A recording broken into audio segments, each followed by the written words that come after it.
Hello guys, नमस्कार। आपके लिए मैं लेके आया हूँ एक सिंगल फेस मीटर का कनेक्शन कैसे होता है। उसके बाद आरसीसीबी लगती है मेन के लिए और ईएलसीबी लगती है।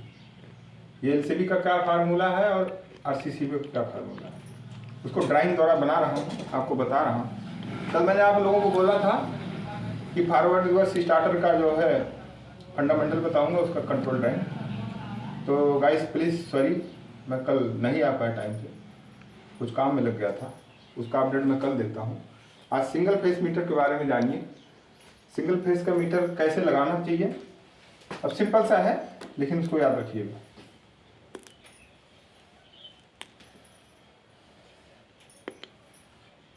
ये मान लीजिए हमारा मीटर है और मीटर में हमारे पास दो पार्ट में 4 टर्मिनल्स हैं, ठीक।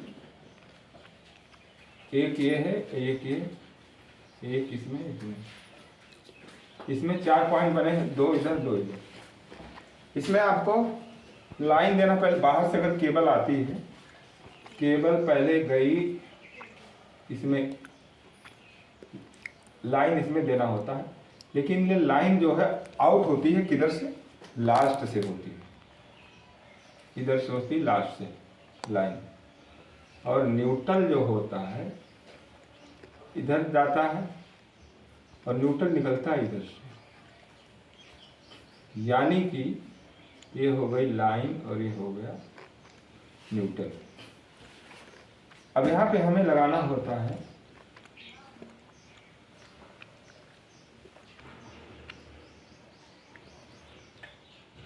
एमसीबी।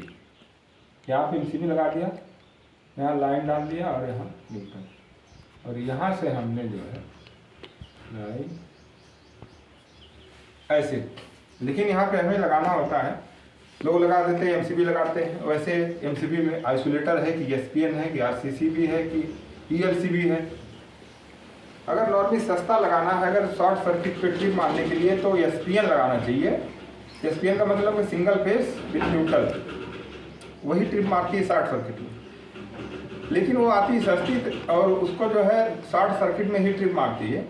अगर इसकी जगह आप आइसोलेटर लगा देते हैं तो आइसोलेटर अपने एम्पियर के 3 गुना करंट खा करके स्वयं ही जल जाएगा, लेकिन बिना आपको हाथ से बंद किए हुए बंद नहीं होगा।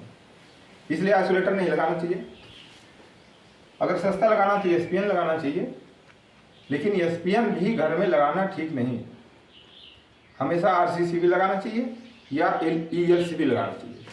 आरसीसीबी का फुल फॉर्म है रेसिड्यूल करंट सर्किट ब्रेकर, यानी कि करंट का आपका दीवार से, ट्यूब से, पंखा से, ट्यूबलाइट से कहीं भी लीकेज होगा तो तुरंत वो बंद हो जाएगी। और ईएलसीबी का फार्मूला होता है अर्थ लीकेज सर्किट ब्रेकर। वो भी वही फार्मूला कि अर्थ कहीं लीक करता है तो तुरंत बंद हो जाएगा। जब अर्थ लीक होने से इतना सुपर फास्ट ट्रिपिंग कर सकता है तो किसी को करंट लगने से क्यों नहीं बंद होगा। इसलिए उसको लगाना चाहिए। हर आदमी की कीमत बहुत ज़्यादा है। तो मान लो आपकी एमसीबी आ जाएगी 400, 600, 800 की आ जाएगी। ईएलसीबी आएगी आपकी 1400 से लेकर के 2800, 2500 तक, जो भी हो। अलग अलग कंपनियों का अलग अलग रेट है। मैं रेट नहीं बता रहा हूँ, एक राउंड फिगर बता रहा हूँ। तो आपको एलसीबी लगाना है। कई बार शहरों में क्या होता है, 25 गज, 22 गज, 30 गज के प्लॉट होते हैं और विंडो पे कूलर लगाने की जगह नहीं होती, तो कूलर घर में सिराने के पास ही लगा लेते हैं। कल को कूलर का लीक मार गया और औरतें हैं कहीं काम में लग जाती हैं, कहीं इधर चली जाती हैं, तो बच्चे क्या करते हैं, रेंगते रहते हैं, खेलते रहते हैं, उसका पैर पकड़ लेते हैं स्टैंड का, है ना। कितना बड़ा खतरा है। तो आपको कभी भी लगाना है तो ईएलसीबी लगाना है और आरसीसीबी लगाना है, 2 में से एक लगाना है।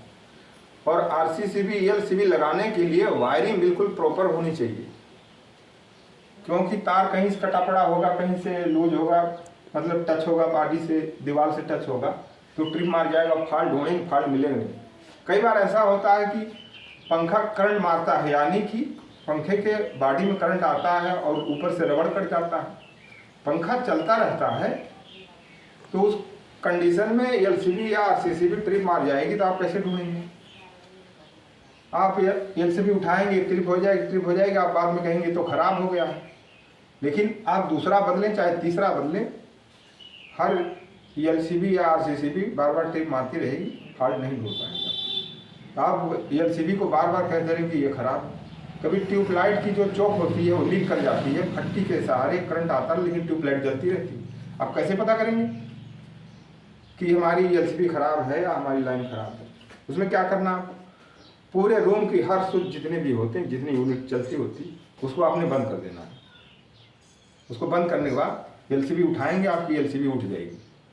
और एलसीबी उठने के बाद आप रूम बाय रूम को 100, 200, 300 हर बोर्ड की स्विच एक सीरीज से, अभी इस कमरे का कर लिया, अभी उस कमरे का कर लिया, अभी तो ऐसे स्टैंड बाई की तरफ से चलेंगे तो जिसमें फॉल्ट होगा उस स्विच को बटन दबाते ही आपका ट्रिप मार जाएगा।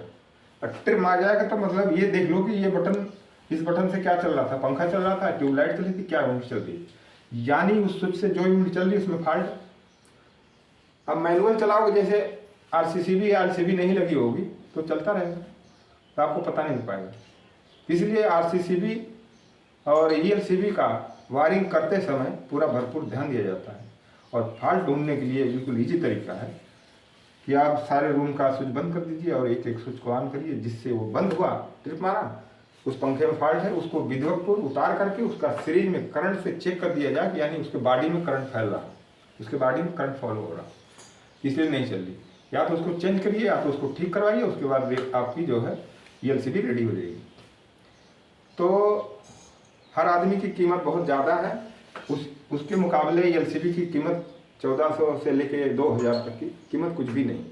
और 400 की लगा करके आप अगर चाहते हो बच्चों का जान बचे, घर में कोई खतरा, फैमिली में कोई खतरा हो, तो आप एसपीएन से नहीं बचा सकते। वो शॉर्ट सर्किट के लिए होती है, जब आपस में दो तार मेल्ट होंगी तभी ट्रिप मारेगी, और आदमी को करंट लगने से ट्रिप नहीं मारेगी। Thank you guys. मैं आपके लिए फॉरवर्ड रिवर्स स्टार्टर का कल अपलोड करता हूँ वीडियो। थोड़ा मैं सिंपल से बताऊंगा, इजी तरीके से बताऊंगा, क्योंकि उसकी कंट्रोल वायरिंग हार्ड है।